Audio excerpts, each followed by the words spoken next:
إن الحمد لله نحمده ونصلي على رسوله الكريم أما بعد أعوذ بالله السميع العليم من الشيطان الرجيم بسم الله الرحمن الرحيم يحسبون الأحزاب لم يذهبوا وإن يأتي الأحزاب يودوا لو أنهم بادون في الأعراب يسألون عن أنبائكم ولو كانوا فيكم ما قاتلوا إلا قليلا لقد كان لكم في رسول الله أسوة حسنة لمن كان يرجو الله واليوم الآخر وذكر الله كثيرا ولما رأى المؤمنون الأحزاب قالوا هذا ما وعدنا الله ورسوله وصدق الله ورسوله وما زادهم إلا إيمانا وتسليما من المؤمنين رجال صدقوا ما عاهدوا الله عليه فمنهم من قضى نحبه ومنهم من ينتظر وما بدلوا تبديلا ليجزي الله الصادقين بصدقهم ويعذب المنافقين إن شاء أو يتوب عليهم إن الله كان غفورا رحيما.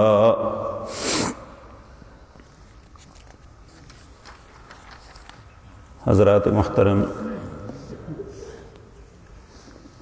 ان آیات میں منافقین کے کردار کا تذکرہ ہو رہا ہے. جب مسلمانوں پہ سختی آتی ہے،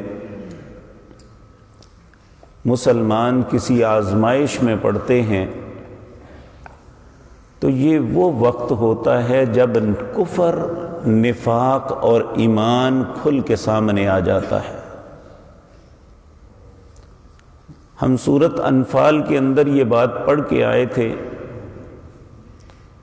اللہ رب العزت نے وہاں واضح طور پہ فرمایا کہ یہ میں آزمائشیں، تکلیفیں اس لیے لاتا ہوں لیمیز اللہ الخبیث من الطیب، تاکہ اللہ پاکیزہ اور خبیث چیزوں کو الگ الگ کر دے. اور حقیقتاً آپ زندگی میں دوستیاں بھی دیکھ لیں، دوستی کا پتہ آزمائش کے وقت لگتا ہے کہ کون کتنا مخلص دوست ہے اور کون دھوکہ دہی کر رہا ہے. جب انسان کا وقت اچھا ہو تو سب ہی دوست ہیں، جب خدا نخواستہ کوئی مسئلہ بنتا ہے تو پھر اس وقت دوستی اور رشتہ داری کا پتہ چلتا ہے کہ کون کتنا مخلص ہے. بالکل اسی طرح اسلام کے معاملات بھی ایک مومن آدمی کا آزمائشوں کے وقت پتہ چلتا ہے کہ وہ کیا ہے. اور یاد رکھیں، ہم سورۃ منافقون میں کئی مرتبہ یہ بات پڑھ کے آئے ہیں. منافق بظاہر اس کی ٹیپ ٹاپ، رہن سہن بڑا خوبصورت ہوگا، لیکن اس کی کیفیت کأنہم خشب مسندہ، جس طرح لکڑی کو کسی دیوار کے ساتھ ٹیک لگا کے رکھے نا، وہ کسی بھی وقت گر سکتی ہے. ان کی کیفیت یہ ہوتی ہے. تو یہاں بھی مسلمانوں پہ جب سختی اور آزمائش کا وقت آیا تو جن کے دلوں میں بیماری اور نفاق تھا وہ سارا کھل کے سامنے آ گیا. جب احد کی لڑائی ہوئی تو اس وقت بھی یہی ہوا. پھر ان سب نے رسول اللہ سے معافی مانگی اور عہد کیا کہ آئندہ اگر ایسا وقت آیا تو پھر ہم اپنا آپ دکھائیں گے. اور احد کے بعد جب یہ ہجرت کے 5ویں سال شوال کے اندر احزاب کا موقع آیا تو پھر یہ سارے کے سارے غدار ہو گئے. جتنے لوگوں کے دلوں میں نفاق تھا نا، بعض لوگ بڑی عجیب انداز میں بات کرتے ہیں. جس طرح وہ مرزا علی ہے، وہ کہتا ہے صحابہ میں منافق تھے. صحابہ میں منافق نہیں تھے. صحابی اس شخص کو کہتے ہیں جس نے ایمان کی حالت میں رسول اللہ کو دیکھا. ایمان کی حالت میں قائم رہا اور اسی پہ اسے موت آئی، ہم اس کو صحابی کہہ سکتے ہیں۔ کبھی عبداللہ بن ابی کو کسی نے صحابی نہیں کہا، ابو جہل نے بھی کروڑوں مرتبہ رسول اللہ کو دیکھا ہوگا، کبھی اسے صحابی نہیں کہا۔ صرف دیکھنے سے صحابی نہیں بنتا کوئی، صحابی وہ ہوتا ہے جس نے ایمان کی حالت میں آپ کو دیکھا اور ایمان کے ساتھ آپ کے ساتھ تعلق رہا۔ ان کا تو تعلق پہلے دن سے ایمان کا تھا ہی نہیں، تو صحابی کہاں سے ہو گئے؟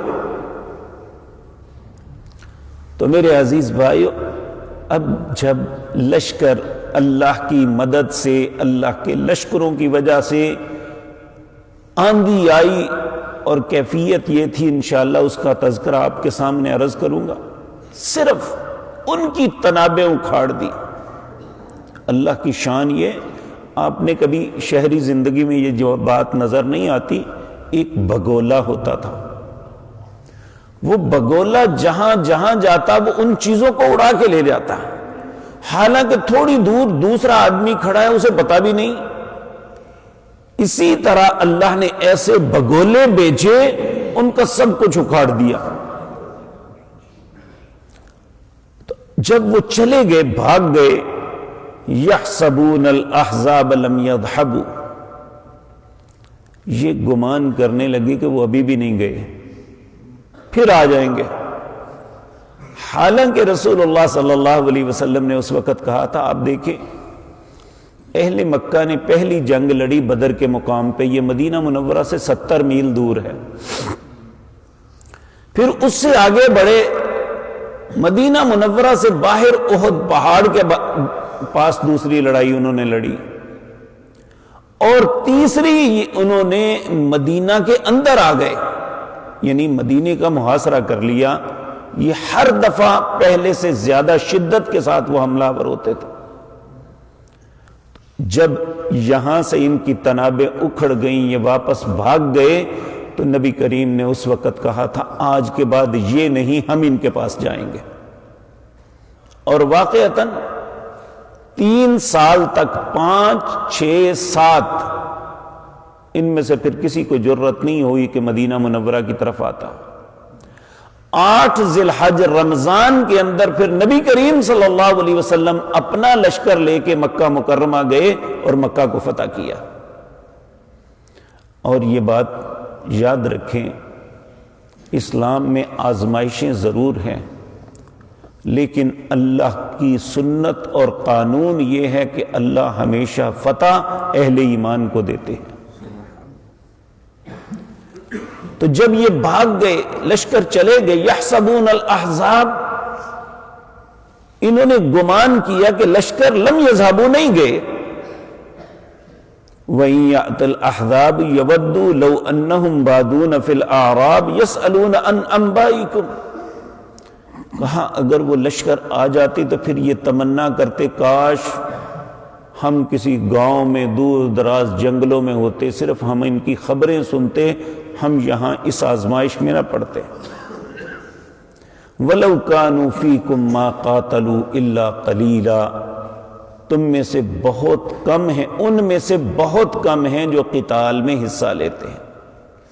پھر اللہ رب العزت فرماتے ہیں، لَقَدْ كَانَ لَكُمْ فِي رَسُولِ اللَّهِ أُسْوَةٌ حَسَنَةٌ، لوگو تمہارے لیے رسول اللہ کی ذات اسوہ حسنہ ہے، بہترین نمونہ ہے۔ دیکھیں آپ، نبی کریم صلی اللہ علیہ وسلم سب سے دلیر تھے، آپ نے زندگی میں کبھی بزدلی نہیں دکھائی تھی۔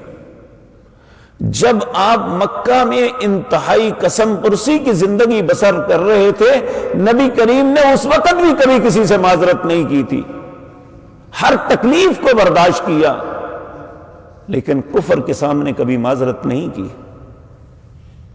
یہ ایمان کی انتہا تھی۔ تو یہ ہمارے لیے صرف ایک وقت کے لیے نہیں، ہماری زندگی کے سارے معاملے، آسانی ہو یا سختی، فراوانی ہو یا تنگی، ہر حالت میں ہمارے لیے رسول اللہ کی ذات اسوہ حسنہ ہے، بہترین نمونہ ہے۔ اس کے علاوہ بہترین نمونہ دنیا میں ہے ہی کوئی نہیں۔ لیکن اللہ کے رسول صلی اللہ علیہ وسلم کی ذات کو بہترین نمونہ کون سمجھتا ہے؟ جن کے اندر 3 صفتیں ہوں۔ کون سی؟ نمبر 1، لمن کان یرجو اللہ والیوم الآخر، پہلی جو اللہ سے ملاقات کی امید رکھتا ہے، والیوم الآخرہ، اور فیصلے کے دن کو، آخرت کے دن کو مانتا ہے۔ تیسری بات، وذکر اللہ کثیرا، وہ اللہ کا ذکر کرتا ہے۔ جس کی زندگی میں اللہ کا ذکر ہی نہیں، وہ اللہ کے رسول کو اسوہ نہیں سمجھتا۔ جو آخرت پہ یقین نہیں رکھتا، وہ اللہ کے رسول کو اسوہ نہیں سمجھتا، جھوٹ بولتا ہے کہتا ہے۔ تو جو اللہ سے ملاقات کی امید نہیں رکھتا، وہ جھوٹ بولتا ہے کہ رسول اللہ اسوہ حسنہ ہے، وہ نہیں مانتا یہ بات۔ صرف وہ شخص رسول اللہ کو اسوہ حسنہ مانتا ہے جس کے اندر یہ 3 باتیں ہوں۔ اللہ ہمارے اندر پیدا فرما دے۔ لمن، کون شخص ہے جو اللہ رسول اللہ صلی اللہ علیہ وسلم کی ذات کو اسوہ حسنہ تسلیم کرتا ہے؟ یرجو اللہ، جو اللہ سے ملاقات کی امید رکھتا ہے۔ دوسرا، والیوم الآخرہ، آخرت کے دن کو اعتقاد اور ایمان رکھتا ہے کہ اس دن ہم نے اپنی زندگی کے معاملات کا حساب دینا ہے۔ نمبر 3، وذکر اللہ کثیرا، وہ کثرت کے ساتھ اللہ کا ذکر کرتا ہے، کیونکہ منافقین بھی ذکر تو کرتے ہیں، لیکن اللہ فرماتے ہیں قاموا کسالى، نماز کے لیے بھی آتے ہیں تو بڑی سستی کے ساتھ۔ اب ہم بھی دیکھ لیں کہ ہماری نمازیں کیسی ہیں۔ اگر تو ہماری نمازوں بھی اسی طرح ہے کہ بہت کم اللہ کا ذکر ہے اور سستی کے ساتھ صرف فارمیلٹی پوری کرنے کے لیے آتے ہیں، تو پھر ہمیں اپنے کردار کے متعلق سوچنا چاہیے۔ ہمیں اپنا احساس کرنا چاہیے کہ ہم ابھی ایمان کی نعمت کو نہیں پا سکے۔ اللہ رب العزت ہم پہ رحم فرمائے۔ اب اہل ایمان کا تذکرہ ہو رہا ہے کہ ان سخت حالات میں ان کا کردار کیا تھا۔ رسول اللہ نے فرمایا تھا نا کہ اللہ تمہیں فتح دے گا۔ وَلَمَّا رَأَى الْمُؤْمِنُونَ الْأَحْزَابَ، جب اہل ایمان نے ان سارے لشکروں کو دیکھا کہ اوپر نیچے ہر طرف سے گھیرے میں آ گئے، تو بجائے خوف زدہ ہونے کے، ڈرنے کے کہ مارے گئے، لٹے گئے، یہ ہو گیا یا ہمارے گر ننگے ہیں، نہیں، کہنے لگے ھذا ما وعدنا اللہ ورسولہ، یہ تو اللہ کے اور اس کے رسول نے ہم سے وعدہ کیا تھا اس کا۔ وصدق اللہ ورسولہ، اللہ اور اس کے رسول سچے ہیں، غلط نہیں ہو سکتا۔ بے شک ہم 1000 ہیں، وہ 10,000 ہیں، اللہ کے رسول نے وعدہ کیا کہ ہم ان پہ فتح یاب ہوں گے، اللہ ہماری مدد کرے گا تو ایسا ہی ہوگا۔ یہ ایمان اور توکل ہے۔ وصدق اللہ ورسولہ، اللہ اکبر۔ وما زادہم الا ایمانا وتسلیما، ان ساری آزمائشوں کے باوجود ان کا وہ ایمان میں ڈولے نہیں تھے، بلکہ ایمان اور فرما برداری میں اور زیادہ ہو گئے۔ جو ہوئے گا ویکھی جائے گی بھائی۔ 2 ہی باتیں ہیں، من المؤمنین رجال صدقوا ما عاہدوا اللہ علیہ، مومنوں میں ایسے بندے ہیں جنہوں نے اپنے عہد کو سچا کر دیا۔ فمنہم من قضا نحبہ،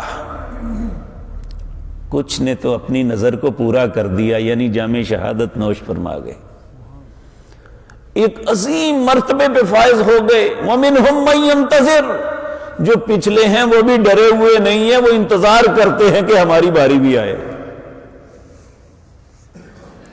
وَمَا بَدَّلُوا تَبْدِيلًا، انہوں نے اللہ سے جو عہد کیا تھا اسے تبدیل نہیں کیا۔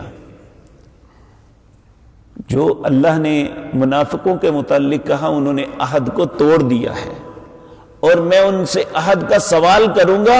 اللہ مومنوں کے متعلق کہتے ہیں انہوں نے اپنے عہد کو توڑا نہیں، بلکہ بدلا بھی نہیں، یہ سوچا بھی نہیں کہ ہم یہاں سے چلے جائیں۔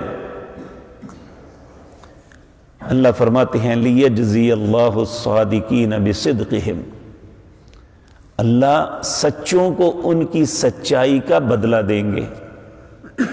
اللہ ان کو بدلہ دے گا جو سچوں نے اپنی سچائی میں رہتے ہوئے ایمان پہ قائم رہے، ہر آزمائش پہ پورے اترے۔ اللہ فرماتے ہیں لیجزی اللہ، اللہ ان کو بدلہ دے گا۔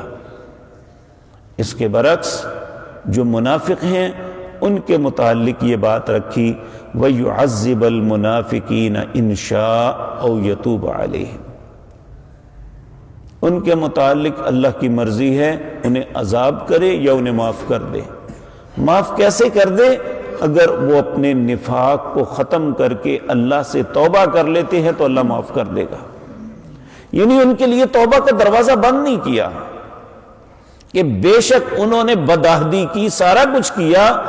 اسی طرح میرے پیارے بھائیو آج ہم بھی زندگی کے ہر دوراہے پہ بدعہدی کرتے ہیں، اللہ سے وعدہ کرتے ہیں اللہ نمازیں پڑھیں گے چھوڑ دیتے ہیں، اللہ سے وعدہ کرتے ہیں یہ کام غلط نہیں کریں گے پھر شروع کر دیتے ہیں، اللہ سے وعدہ کرتے ہیں جھوٹ نہیں بولیں گے پھر بولتے ہیں۔